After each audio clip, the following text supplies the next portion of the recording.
नमस्कार दोस्तों, आप देख रहे हैं यूपी समाचार। आइए जानते हैं उत्तर प्रदेश की दिन भर की ताज़ा और बड़ी खबरें। आज की पहली खबर, पीएम मोदी के जन्मदिन पर अभियान चलाने जा रही योगी सरकार।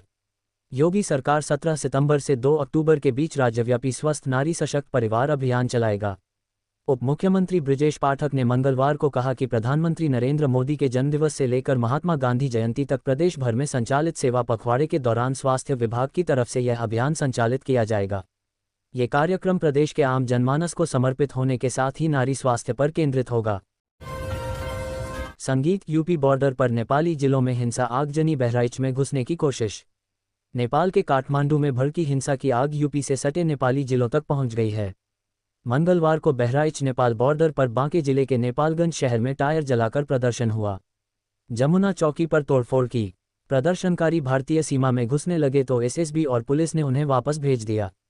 लखीमपुर खीरी की सीमा से महज 1 किलोमीटर दूर कैलाली जिले के धनगढ़ी शहर में भी हिंसा हुई। यहां भीड़ ने 6 बार के पूर्व पीएम शेर बहादुर देवबा के घर को आग के हवाले कर दिया।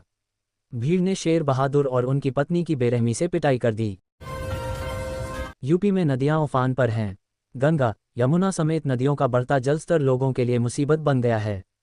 हथनीकुंड बैराज से पानी छोड़े जाने के बाद मथुरा के वृंदावन में हालात बिगड़ गए हैं। 50% इलाका बाढ़ प्रभावित है। राधावल्लभ मंदिर में पानी भर गया। लखीमपुर खीरी में मगरमच्छ एक युवक को खा गया। मजगरी थाना क्षेत्र के मुरगहा गांव में युवक अपने दोस्त के साथ खेत से घर लौट रहा था। वहीं आज यूपी के 22 जिलों में बारिश का अलर्ट। सोनभद्र, चंदौली, वाराणसी, जौनपुर, गाजीपुर, आजमगढ़, मऊ, बलिया, देवरिया, गोरखपुर, संत कबीर नगर, बस्ती, कुशीनगर, महाराजगंज, सिद्धार्थनगर, गोंडा, बलरामपुर, श्रावस्ती, बहराइच, सुल्तानपुर, अयोध्या, अंबेडकर नगर में बारिश की चेतावनी जारी की गई है। यूपी में प्राइवेट स्कूलों में एडमिशन को लेकर सरकार ने लागू किए कड़े नियम। यूपी सरकार ने गरीब बच्चों को प्राइवेट स्कूलों में प्रवेश दिलाने की व्यवस्था को संशोधित कर अब और कड़े नियमों तथा सख्त निगरानी के साथ लागू कर दिया है। आवेदन प्रक्रिया पूरी तरह ऑनलाइन होगी और इसके लिए माता पिता व बच्चे का आधार कार्ड अनिवार्य रहेगा। पूर्व प्राथमिक कक्षाओं में प्रवेश की आयु सीमा 3 से 6 वर्ष और कक्षा 1 के लिए 6 से 7 वर्ष तय कर दी गई है। पहली बार जिला स्तर पर क्रियान्वयन एवं अनुश्रवण समिति गठित की गई है। दिवाली से पहले शुरू होगी सीओ प्लाट की बिक्री। अलीगढ़ में विकसित हो रही ग्रेटर अलीगढ़ परियोजना के तहत लोगों को दिवाली से पहले प्लाटों की बिक्री शुरू कर दी जाएगी। 3 चरण में विकसित होने वाली योजना के पहले चरण में 1000 आवासीय प्लाटों की बिक्री की जाएगी, जिसमें आमजन प्लाट खरीद सकेंगे। अलीगढ़ विकास प्राधिकरण तेजी से इस योजना पर काम कर रहा है।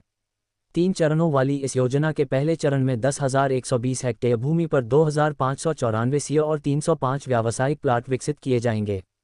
यहां पर लोगों को 45 मीटर चौड़ी मुख्य सड़क, 12 मीटर चौड़ी कनेक्टिंग रोड, सेंटर पॉइंट चौराहा, ग्रीन बेल्ट और खेल स्टेडियम जैसी सुविधाएं भी मिलेंगी। वृंदावन में प्रेमानंद महाराज ने बाढ़ प्रभावित इलाकों का लिया जायजा। यूपी के मथुरा समेत कई जिलों में बाढ़ का कहर देखने को मिल रहा है।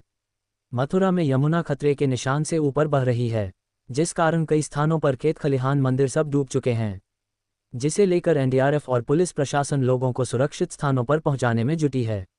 इस बीच मंगलवार को संत प्रेमानंद महाराज वृंदावन में बाढ़ का जायजा लेने निकले। मेरठ में रामभद्राचार्य के कार्यक्रम में एस बड़ी ई का कंप्रेसर फटा। मेरठ में आज स्वामी रामभद्राचार्य की कथा का दूसरा दिन है। मंगलवार शाम को कथा शुरू हुए करीब आधे घंटे ही हुआ था कि एस बड़ी ई के आउटपुट यूनिट का कंप्रेसर फट गया। यह आउटपुट यूनिट मंच से थोड़ी दूर पर ही रखा था। तेज आवाज और धुआं जैसे उठा, वहां अफरा तफरी मच गई। तुरंत मौजूद फायर ब्रिगेड ने फायर इंस्टिंक्शर से छिड़काव किया। आग लगने से बच गई। फटने की तेज आवाज सुनकर स्वामी रामभद्राचार्य ने पूछा, क्या हुआ? मंच पर मौजूद संगत ने उन्हें घटना की जानकारी दी। एप्पल का सबसे पतला आईफोन लॉन्च। एप्पल ने अपने सालाना इवेंट ऑन ऑफ ड्रॉपिंग में अपना सबसे पतला आईफोन लॉन्च किया। आईफोन एयर 5.6 मिमी पतला है। कैमरा सहित अन्य अपग्रेड के साथ आईफोन 17 भी लॉन्च किया गया है। इसके अलावा इवेंट में एयर PD3 प्रो पेश किया। इसमें रियल टाइम ट्रांसलेशन का फीचर मिलेगा। एप्पल वॉच लाइनअप में वॉच SI, वॉच सीरीज 11 और वॉच अल्ट्रा 3 भी लॉन्च की गई है। सभी डिवाइस अपडेटेड OS 26 के साथ आएंगे, जिसमें लिक्विड ग्लास इंटरफेस मिलेगा। इंटरनेशनल ट्रेड शो का शुभारंभ करेंगे PM Modi. Uttar Pradesh international trade show का तीसरा संस्करण 25 से 29 सितंबर तक ग्रेटर नोएडा में होगा। प्रधानमंत्री मोदी इसका उद्घाटन करेंगे। इस शो में प्रदेश की कला, संस्कृति और खानपान को प्रदर्शित किया जाएगा। इस बार रूस पार्टनर कंट्री है। मुख्यमंत्री योगी आदित्यनाथ ने अधिकारियों को प्रदेश की बेहतर ब्रांडिंग के निर्देश दिए हैं। इस आयोजन में एमएसएमई और स्टार्टअप जैसे सेक्टरों को वैश्विक मंच मिलेगा। पीएम मोदी ने पंजाब को 1600 करोड़ दिए। प्रधानमंत्री नरेंद्र मोदी ने मंगलवार 9 सितंबर को हिमाचल और पंजाब के बाढ़ प्रभावित इलाकों का हेलीकॉप्टर से हवाई सर्वे किया।